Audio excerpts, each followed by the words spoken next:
On est là. Bonjour à tous, je m'appelle Boé Juguin, responsable commercial pour la France et le Benelux chez Dexma.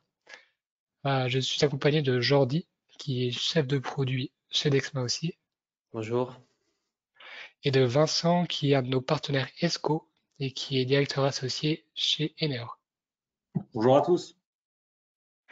Alors, au niveau de l'agenda aujourd'hui, comme convenu, on va parler de la gestion intelligente de l'énergie pour les ESCO ou entreprises de services énergétiques. Ce que je vais vous inviter à faire, c'est ne pas hésiter à poser des questions sur le côté. On va réserver 5 à 10 minutes vers la fin pour y répondre. Et si on n'a pas le temps, on répondra tous par email.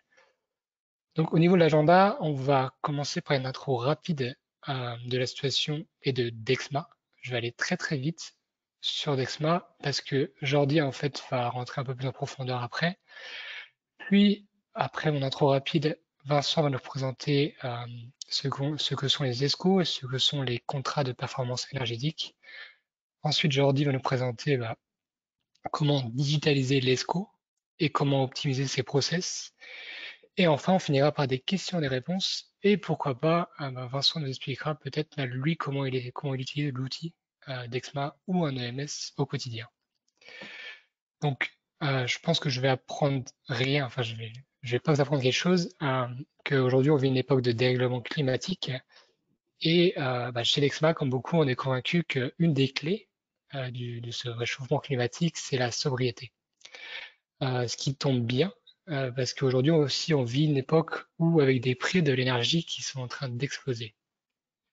Donc, chez Dexma, on a pour mission d'aider les personnes, les organisations à comprendre et à optimiser leur utilisation de l'énergie, mais aussi d'aider à la digitalisation du monde de l'énergie et du monde du bâtiment. Donc, on a construit une vision, on a construit un produit ces 15 dernières années, excusez-moi, avec nos partenaires, nos clients, autour de 3 produits. Donc, Detect, qui permet de faire des diagnostics sans audit énergétique pour, comment dire, j'allais utiliser un anglicisme, excusez-moi, pour avoir des recommandations faciles. Analyze, ou analyse en français, qui permet de consolider toutes vos données et de faire des analyses très poussées, de faire des dashboards, etc. Et Optimize, qui est cette branche beaucoup plus basée sur l'intelligence artificielle, qui permet d'automatiser certains process du manager de l'énergie. Donc une solution en fait, un produit avec 3 modules principaux, mais qui va avec un module qui est le plus important, qui reste analyse, qui va vous permettre en fait de consolider toutes vos données énergétiques dans un seul endroit, dans un cloud sécurisé, de faire des analyses très poussées, de faire du measurement verification, ça veut dire grâce à vos analyses, vous allez pouvoir faire des investissements et grâce à ça, vous pourrez vérifier vos économies. Et vous pourrez aussi faire des rapports, du dashboarding, etc. Et de tout type de sources, des compteurs, forcément, comme en France, le compteur Enedis, Fluvius en Belgique, etc. Des sous-compteurs, de l'IoT, du GTB, des SCADA, etc. Aujourd'hui, en fait, un gros point de différenciation, c'est notre capacité d'intégration. On intègre beaucoup de hardware et Jordi va en reparler. Deux autres, encore une fois, solutions qui ont été créées avec nos partenaires, nos clients, qui sont Detect et Optimize, qui sont tous deux backés par le Big Data, l'intelligence artificielle, parce que vous verrez qu'on capte beaucoup de données, ce qui permet en fait d'entraîner ces modèles. Je suis allé très vite parce que Jordi va rentrer beaucoup plus en profondeur et je vois l'heure qui tourne. Alors, autre chose, on a plus de 150 partenaires actifs, bien sûr, plus de 6000 clients finaux, de très beaux clients, de très beaux partenaires, beaucoup de données. Encore une fois, des beaux clients via nos partenaires comme Ali, Carrefour, comme le gouvernement espagnol, etc. Et nous sommes présents partout dans le monde. Enfin, partout, excusez-moi. On est présent dans plus de 30 pays dans le monde avec encore une fois des grands partenaires comme Engie et des grands clients. Vincent, est-ce que tu veux expliquer ce que sont les ESCO et les contrats de performance énergétique? Avec plaisir. Donc bonjour à tous. Je me présente à nouveau Vincent Le Guilvou. Je suis directeur technique d'une société d'ingénierie qui s'appelle donc Eneor, spécialisée dans la performance énergétique réelle depuis 10 ans.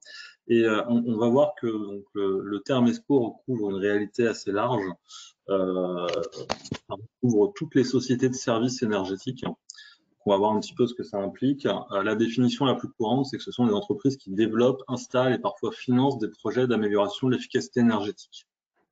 Ça peut vouloir dire beaucoup de choses. Un bureau d'études peut être une ESCO, une société de financement peut être une ESCO, mais ce qu'il faut retenir, c'est que c'est une société qui va fournir un service d'efficacité énergétique en tant que tiers pour accompagner de manière clé en main des clients.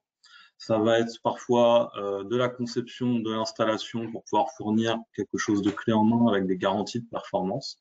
Mais ça va aussi jusqu'au financement, c'est-à-dire que vous avez des sociétés, on va voir ça après, Enea en fait partie depuis quelques années maintenant aussi, qui vont en fait vous proposer à un client final une solution clé en main financée, c'est-à-dire qu'il va venir vous voir en disant je te paye les travaux, tu vas faire des économies d'énergie et en plus je vais me rembourser sur les économies d'énergie et à la fin tu as les installations et tu as les économies d'énergie. Donc c'est quelque chose qui est extrêmement intéressant, on va voir qui est en pleine croissance et qui est totalement en ligne en fait avec les tendances actuelles au niveau réglementaire que ce soit mondial ou européen, de s'appuyer sur des tiers financements pour faire quelque chose qu'on a du mal à faire depuis plusieurs années, qui est d'accélérer finalement la transition énergétique. Donc c'est connu du monde de l'industrie, surtout anglo-saxon depuis pas mal de temps, on va le voir, et c'est quelque chose qui va vraiment se développer fortement partout en Europe et dans le monde, avec un gros potentiel de croissance. On a juste un dernier petit sujet, c'est il y a un consensus sur le fait que si on veut appuyer des modèles économiques sur de l'efficacité énergétique, il faut pouvoir la garantir, il faut pouvoir la suivre et il faut pouvoir avoir quelque chose qui soit techniquement rigoureux, mais aussi financièrement et juridiquement rigoureux. Et on va voir en quoi justement depuis quelques années, tout ça a beaucoup évolué.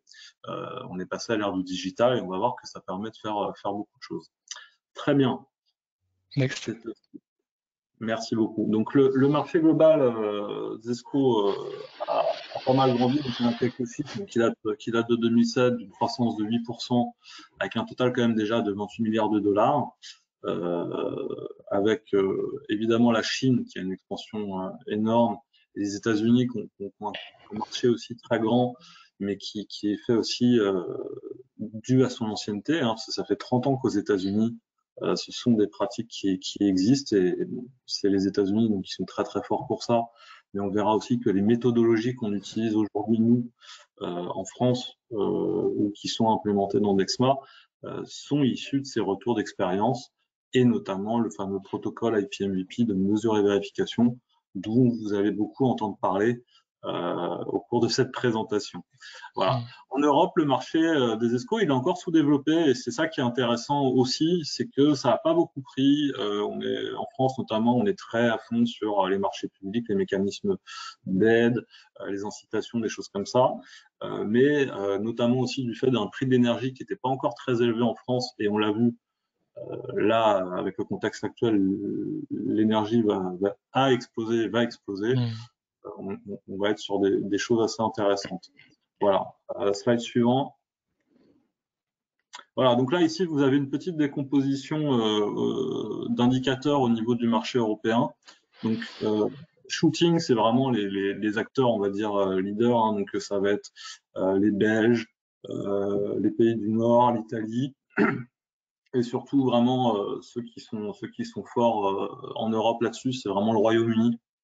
Ils sont anglo-saxons, enfin, ils sont anglais, et surtout, voilà, ils ont une vraie philosophie aussi derrière. En croissance, vous voyez qu'il y a beaucoup de pays en croissance, dont la France. Quelques pays qui stagnent, mais c'est par dynamisme aussi de leur pays. Enfin, voilà. Mais majoritairement, on est sur quelque chose qui va vraiment augmenter là dans les pays que vous voyez en orange, avec énormément de choses à faire. Nous, on intervient de plus en plus dans des pays de l'Est. On intervient évidemment de plus en plus dans l'Europe du Sud, mais aussi au Maroc. Enfin, voilà, on sent que ça vraiment, de toute façon, ça va infuser et les sphères d'influence, on va dire, font que maintenant toute cette zone-là européenne et méditerranéenne, en tout cas, qui était en retard, va vraiment être en pleine croissance. Voilà. Prochaine. Suivant. Voilà, donc, bon, le contrat de performance énergétique, le CPE, c'est quelque chose qu'on connaît en France depuis 10-15 ans. Il y a eu beaucoup de choses qui ont été faites. Avant, il n'y avait pas de cadre juridique, maintenant il y en a un. Avant, il n'y avait pas vraiment de méthodologie technique bien connue. L'IPMVP n'était pas arrivé en France. Moi, quand j'ai commencé à en faire, c'était il y a 11 ans. Personne ne connaissait. Voilà, donc c'est quelque chose qui est assez récent, alors que c'est des méthodologies qui ont 30 ans. Donc voilà, ça vous donne une petite idée. Et en France, en fait, le terme CPE recouvre pas mal de réalités différentes. C'est-à-dire qu'initialement, on l'avait beaucoup dans les marchés publics.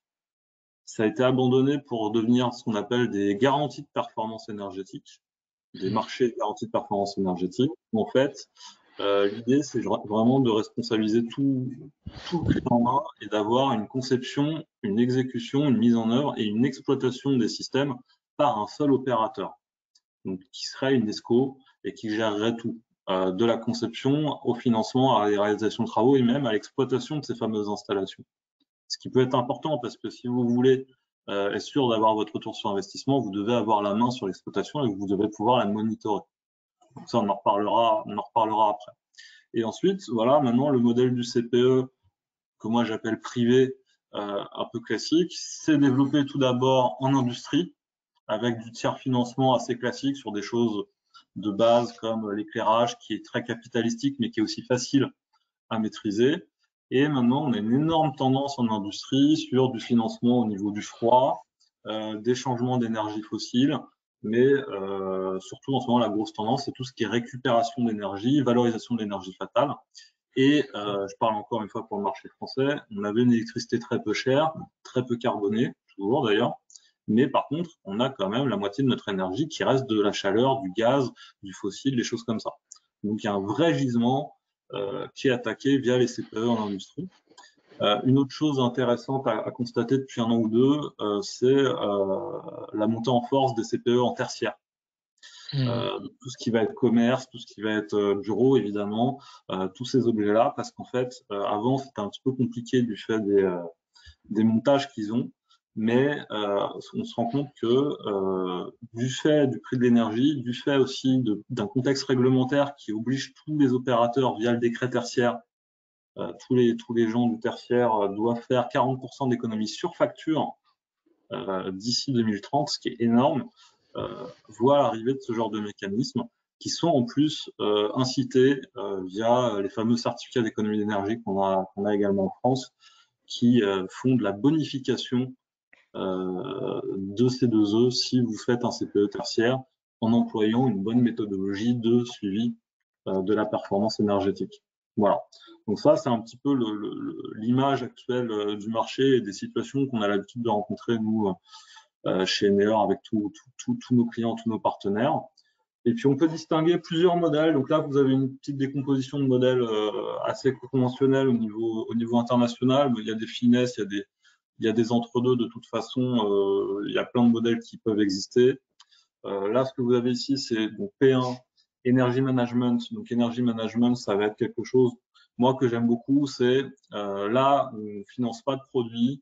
On intervient vraiment via du monitoring de l'energy management, des actions terrain pour faire 10, 15, 20% d'économie d'énergie sans vraiment investissement autre que des ressources humaines et du savoir-faire, et où on va en fait garantir ou obliger des mainteneurs, des bureaux d'études à obtenir ces résultats.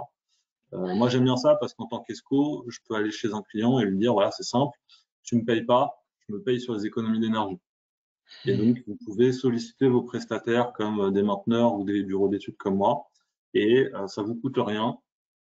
Et moi, je dimensionne mon effort à l'enjeu. Si je sens que je peux trouver plein d'économies d'énergie, je vais dépenser des jours, des jours, des jours. Si par contre, il n'y a pas de gisement, je vais dépenser peu de jours. La récompense est proportionnelle à l'effort. Donc ça, c'est quelque chose qui est très intéressant. Et c'est une tendance que j'ai beaucoup constatée, c'est que maintenant, avant, on était sur des obligations de moyens. Maintenant, on va être sur des obligations de résultats. Tout le monde va devoir s'engager sur des résultats. Et un résultat, ça se mesure. Si vous attendez de recevoir des factures, du bon vouloir de vos interlocuteurs et ainsi de suite, vous risquez de ne pas pouvoir piloter votre contrat au niveau financier et avoir vos retours sur investissement. Le deuxième type, c'est donc la maintenance. J'en ai un petit peu parlé, mais moi, j'incite tous mes clients, quand je fais de la MO maintenance, à maintenant donner des objectifs d'économie d'énergie à leurs mainteneurs. 5%, 10%, même 1% par an, c'est pas grave. Mais voilà, ces prestataires-là d'exploitation maintenance sont aussi potentiellement des sociétés de services énergétiques et vous devez pouvoir les challenger sur ces sujets-là. Mesurer des économies de 1, 2, 3, même 10% par an liées à du pilotage de maintenance, c'est pas forcément évident. Avec des factures, vous n'y arriverez pas. Pareil. Ensuite, vous avez des sujets comme la garantie totale, où là, vous allez gérer vraiment tout, de la fourniture des fluides en passant par le pilotage et parfois même des travaux dans le cadre d'enveloppes plus ou moins grosses. Et ensuite, vous avez des choses beaucoup plus lourdes, où là, c'est carrément, vous décidez, donc ça, on est plutôt en P4, c'est vous décidez de rénover un bâtiment entièrement. Moi, en ce moment, j'ai énormément ça. J'ai des clients qui m'appellent, ils me disent Vincent, on doit rénover ce bâtiment-là, il faut qu'on fasse 40% d'économie d'énergie. Fais-moi les plans d'action, fais-moi les précaux, fais-moi les plans de travaux. Et il faut qu'on obtienne ces résultats-là. Et donc là, c'est vrai que c'est encore plus difficile parce que comment vous savez si vous avez accompli vos objectifs dans un bâtiment que vous rénovez?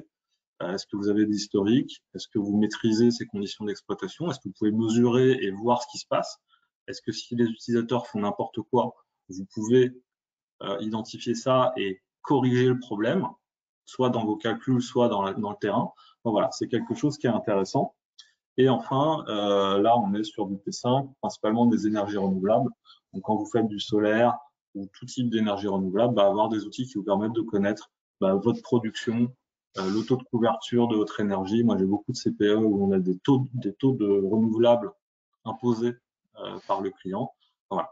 Donc, plein de modèles. Vous pouvez imaginer plein de mix entre ces modèles-là. Et on verra que c'est pas si facile que ça et qu'aujourd'hui, voilà, si vous attendez juste à avoir des factures, vous y arriverez. Ok. Next. Ah, désolé, c'est bon. Voilà, donc ici vous avez un petit schéma assez classique qu'on utilise pour présenter un petit peu les CPE. Donc bon, c'est en anglais, mais c'est assez facile à comprendre. Vous avez au début en orange à gauche les coûts d'exploitation globaux d'un système, d'un bâtiment, enfin de ce que vous imaginez. Les coûts d'énergie, les coûts de maintenance, les coûts d'exploitation, les amortissements, tout ça. L'idée, c'est que lors de la mise en place d'une action de performance énergétique, donc ce qu'on appelle en France notamment les APE, vous voyez donc une chute des consommations d'énergie. Et en fait, l'idée, c'est que suite à ces travaux-là, ces économies que vous voyez en vert et en bleu, eh bien, une partie des économies en bleu revient à l'entreprise de services énergétiques pour qu'elle rembourse ses investissements, ses coûts et ainsi de suite, pendant une période donnée. Et le reste des économies va directement dans votre poche. Et au bout de la période, quand l'ESCO a remboursé ses installations, fait son contrat, et toutes les économies sont pour vous. Et c'est pour ça que c'est assez vertueux, parce que c'est une logique d'intracting. Vous avez des économies qui sont réalisées tout de suite, financées par d'autres, et avec ces économies que vous avez tout de suite, vous pouvez réinvestir cet argent pour générer d'autres économies. Donc ça, c'est très très important. Souvent, c'est ce qui manque aux gens, c'est qu'ils n'ont pas le capital de départ pour avancer, ou ils n'ont pas le savoir-faire de départ pour avancer. Et donc, au lieu de passer tout un temps à essayer de faire des choses, là, vous faites appel à une entreprise UNESCO. Et là, c'est clé en main, c'est garanti. Et quand bien même, pour une raison X ou Y, les résultats ne seraient pas au rendez-vous, vous avez toujours vos installations neuves. Et de toute façon, c'est l'ESCO qui va devoir assumer les risques. Donc, qui dit risque dit contrôle, qui dit contrôle dit aussi transparence. Et donc, on va voir que justement, toutes les méthodologies, tous les outils qu'on utilise maintenant au XXIe siècle vous permettre de piloter tout ça, ces risques, mais aussi d'accroître vos économies d'énergie via du pilotage. Voilà. Merci Vincent. Et Un la dernier dernière. slide avec un petit peu de répartition des types d'actions qu'on peut retrouver. Donc ça, c'est des chiffres espagnols de l'Observatoire de l'efficacité énergétique. Bon, c'est c'est pas forcément toujours facile à interpréter. Ce qu'il faut retenir, c'est que voilà, les actions principales qu'on a, on a énormément d'éclairage, comme je l'avais évoqué, parce que c'est facile. Beaucoup de climatisation aussi, parce qu'il y avait beaucoup d'actualités en termes de financement, encore de l'éclairage extérieur. L'autoconsommation solaire qui est arrivée tard, parce que la maturité du marché n'existait pas trop avant, ou qu'ils ne l'ont pas comptabilisé avant, je ne sais pas.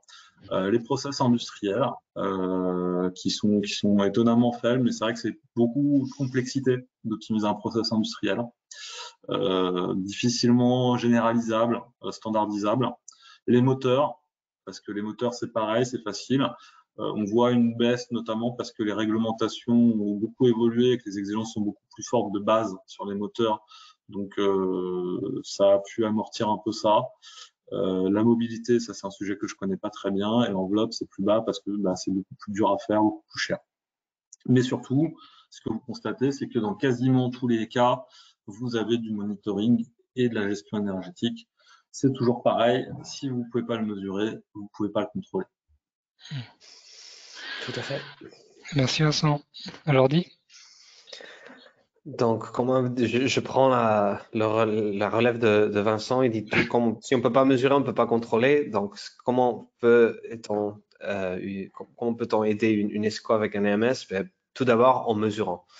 Donc, si tu passes à la slide suivante, on va définir 4 phases d'un projet ESCO.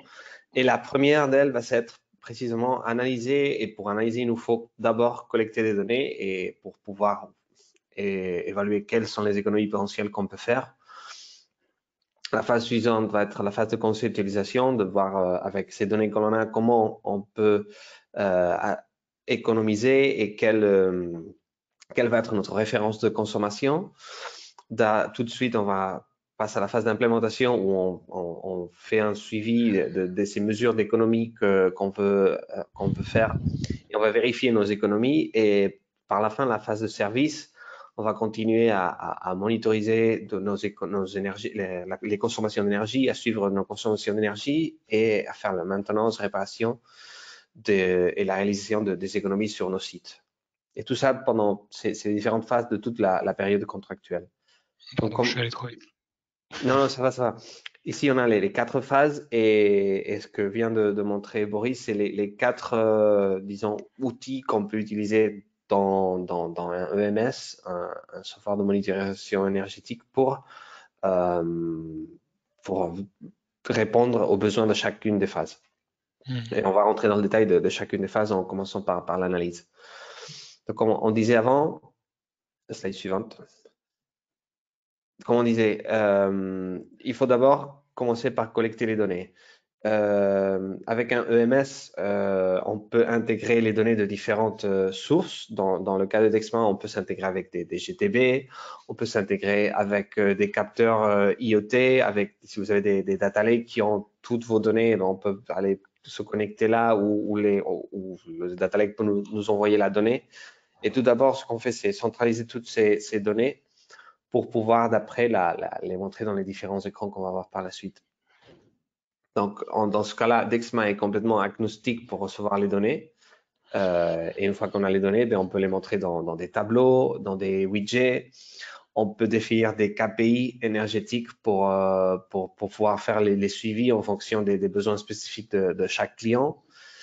Et vous pouvez montrer les informations dans les écrans un peu en suivant les besoins de vos clients. L'important, c'est d'avoir les données et de les avoir centralisées dans une unique plateforme qui va nous permettre de faire tout ça. Et si tu continues, Maurice, merci. Ici, qui est très visuel pour cette phase-là, c'est d'avoir un tableau de bord qui va nous permettre de montrer les données par écran, mais on peut configurer des différents tableaux de bord en fonction du public objectif. Donc, on peut avoir un tableau de bord spécifique pour l'opérationnel, pour la maintenance, pour le fiscal, pour toutes les personnes qui vont être plus en charge de contrôler que les économies sont à jour et que les projets qu'on a commencé fonctionnent correctement. En fonction du public objectif, on peut paramétrer nos dashboards. On peut partager ces dashboards avec un lien qui va nous permettre de les voir dans un ordinateur ou aussi dans des tablettes et dans un téléphone, par exemple. Donc avec ça, en obtenant la donnée, on peut la montrer dans les différents écrans et la première phase est disons, couverte par ça. Si on continue à la phase suivante, une fois qu'on a les différentes données intégrées dans la plateforme, que ce soit des données de consommation d'électricité, de gaz, énergie thermique ou des données de météo, que ce soit des températures, on peut se connecter avec des stations météo virtuelles pour capter des données de partout dans le monde. Et ces données sont disponibles pour l'utilisation. On peut utiliser ça comme variable pour calculer des consommations de référence. Avec toutes les informations qu'on a dans la plateforme, on peut calculer de façon presque automatique avec 4 clics en utilisant notre calculatrice de formule d'ajustement ou de consommation de référence. On peut calculer une formule qui va nous expliquer notre consommation en fonction des variables qu'on a choisies. Donc, on pourrait imaginer une régression linéaire qui va nous permettre de calculer la consommation en fonction des jours, de la température ou de l'occupation. Et une fois qu'on a paramétré cette formule, cette formule qui nous permet de calculer une consommation théorique de référence, on peut créer des projets de mesure et vérification qui va nous permettre de suivre ces consommations-là et de suivre les économies potentielles. Donc, la vertu de cet outil, c'est qu'il ne faut pas passer par des Excel énormes ou des gros tableaux, sinon juste en ayant les données dans la plateforme et en faisant 4 clics dans une page comme celle qu'on voit ici par écran, on peut obtenir cette formule-là. Normalement, ça, c'est un effort de calcul et de paramétrage très important. Et avec cet outil, on peut le faire très, très facilement. Exactement. Ah, c'est bon. Et merci Boris. Une fois qu'on a la formule, on peut faire le suivi avec le module de mesure et vérification. Notre module est compliant avec le protocole IPMVP dont nous a parlé Vincent avant. Et on peut faire le suivi de cette formule d'ajustement, de cette consommation de référence par rapport à notre consommation réelle. Et on peut voir chaque jour où on en est avec notre projet. Il ne faut pas attendre en fin de mois d'avoir la facture et une fois que tout le mois s'est écoulé, de revoir si nos économies. Non, chaque jour, on peut voir où on en est et s'il faut faire des actions correctives, on peut le faire de façon très vite sans avoir à attendre en fin de mois de recevoir la facture. Donc ça, c'est très utile pour l'opérationnel, la maintenance de nos sites. Next. Yes. Oui. Ok. Et par la fin, à part de ce module de mesure et vérification, des dashboards, différents écrans d'analyse et des calculs de formules d'ajustement, on peut aussi rentrer dans l'intelligence artificielle pour faire des prévisions de consommation d'énergie à futur et avoir une idée d'où est-ce qu'on va être dans quelques jours, dans quelques semaines. On peut aussi paramétrer des alertes qui vont nous alerter, qui vont nous prévenir si on fait des surconsommations ou des débits trop gros, des débits trop grands. Et aussi, avec Dexma Optimize, on peut paramétrer des modèles qui vont, en utilisant l'intelligence artificielle, vont permettre de nous prévenir s'il y a des consommations qui sont au-dessus ou au-dessous de ce qu'on attend. Ça va construire des modèles intelligents qui vont nous alerter dans ces cas-là. Ah, on arrive à la fin. Désolé, Jordi, tu avais un petit mot à plus à dire? Non, c'était. Ça y est. Ok, je vois qu'on arrive à 30 minutes, donc on est un peu court pour questions-réponses. Par contre, avant de finir l'appel, je voulais quand même, Vincent, que tu nous expliques en quelques mots comment toi tu utilises Dexma au quotidien, comment ça t'est utile. Vincent, on t'entend pas. T'es muté, Vincent. C'est direct. Désolé, excusez-moi, j'avais pas voulu faire de bruit. Donc oui, ce qui est important, je pense que tout le monde sait un peu ce que c'est qu'un outil d'énergie management, on pense savoir ce que c'est et ce qu'on peut faire avec. Nous, il se trouve que chez Neor, on utilise ce genre d'outils depuis plus de 10 ans parce que souvent on a des clients qui les ont ou autres, donc j'ai utilisé pas mal d'outils différents. Et donc chez Neor, on utilise en propre de plan de mission d'analyse de CPE, d'énergie management, d'EXMA depuis maintenant 7 ou 8 ans. On a la chance de bien connaître et puis d'avoir vu les évolutions. Moi, en tant que praticien énergéticien, il y a plusieurs outils qui ont déjà été un peu présentés par Jordi qui sont devenus vraiment indispensables pour moi. Parce qu'on se rend compte que l'époque où on essayait de faire quelque chose avec 12 factures mensuelles et où on se rendait compte que on n'avait pas compris le fonctionnement énergétique ou tout simplement que les dérives de fonctionnement ou de performance étaient très grandes et qu'on s'en rendait compte qu'à la fin quand on avait les factures, cette époque-là, elle est révolue. On ne peut pas faire ça sérieusement. Donc, ça fait des années que nous, on essaie de digitaliser le management de l'énergie et d'aller plus loin que simplement utiliser quelques factures. Aujourd'hui, on est en 2022, voilà, on a accès à énormément de données. Moi, quand je fais un CPE sur une usine, je vais avoir les tonnes produites, je vais avoir les heures de fonctionnement des machines, je vais avoir plein de sous-compteurs, je vais avoir pas mal de choses qui vont me permettre de faire quelque chose de beaucoup plus solide. Donc, on a parlé de cette méthode IPMVP qui a évolué maintenant justement pour prendre en compte le fait qu'on avait des quantités de données bien plus importantes. Mais faire ça sous Excel, c'est un cauchemar. Donc aujourd'hui, très simplement, j'ai tout sur Dexma. J'ai un outil qui s'appelle IBC qui me permet de tester beaucoup de corrélations. En quelques secondes, je peux tester si j'ai une corrélation entre le climat, le fonctionnement de mes machines, différents facteurs d'usage et ma consommation énergétique et créer des modèles numériques, statistiques que vous pouvez utiliser pour vos contrats. En quelques secondes, c'est fait alors qu'à l'époque, il fallait plusieurs jours. Donc c'est quelque chose qui est génial. Ça permet de faire plein de tests et ça permet de traiter de grandes quantités de données. Ça, c'est la partie en amont. Et ensuite, il y a la partie qui est même capitale, c'est j'ai cette équation-là, je sais comment réagissait mon système avant que je fasse mon action de performance énergétique. Est-ce que je suis capable de suivre et de mesurer presque en temps réel les économies que je suis en train de faire? Et donc ça, c'est vraiment l'option MEV de Dexma qui permet de faire ça sur un CPE, mais aussi sur des CPE avec des actions multiples, qui permet de faire des sommes, piloter vos contrats aussi si vous avez plusieurs CPE. On calcule en temps réel. Est-ce que je suis dans ma cible? Combien j'économise? Et est-ce que j'ai des dérives? Et si on ajoute à ça quelques outils comme qui détectent automatiquement les anomalies, avant vous aviez un energy manager qui devait venir se connecter régulièrement, faire des analyses, ainsi de suite. Là maintenant, vous avez du machine learning. À partir d'une certaine période de données, vous avez l'algorithme qui est capable de vous dire attention, tel jour, tu as eu une anomalie de pilotage, ça t'a coûté tant. Voilà. Ça me fait économiser un temps monstrueux au quotidien. Quand on commence à avoir beaucoup de projets, c'est assez important. Voilà.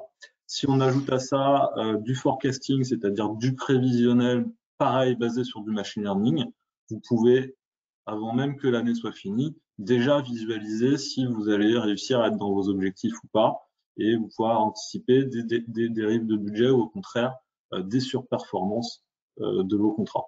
Voilà. Donc tout ça, si on rajoute avec ça des dashboards qui nous permettent de synthétiser ça, de fournir au client une certaine transparence, le client, vous avez la même chose, vous avez les mêmes données, vous pouvez voir en temps réel où en est le CPE et piloter votre gestion technique, financière, administrative de manière transparente. Donc voilà certains exemples dans lesquels on utilise ces solutions-là. Et vraiment, c'est l'idée de travailler intelligemment, d'utiliser la technologie pour créer de la valeur. Et puis, pendant que je fais pas ça, je peux réfléchir, moi, à trouver des optimisations, à améliorer la performance de mon CPE. Et c'est bénéfique pour tout le monde, vu que tout le monde recueille les fruits dans ce cadre de contrat. Et c'est quand même ça qui est génial. Voilà, je suis allé vite parce qu'on n'avait plus de temps. Désolé pour les questions. Désolé à tous. Bon, j'imagine que si vous en avez, vous pourrez les poser par écrit et on vous répondra. Mais voilà, merci en tout cas pour votre écoute. Merci beaucoup Vincent. Merci beaucoup Jordi. Du coup, comme le disait Vincent, je vais vous inviter à continuer de poser vos questions. On y répondra toutes par email. Et je vous invite bien sûr à prendre contact avec nous personnellement, aussi bien Dexma, via moi, que Vincent, pour vos projets d'optimisation énergétique. Je vous souhaite une bonne journée et à bientôt. Au revoir. Au revoir à Merci. tous. Au revoir.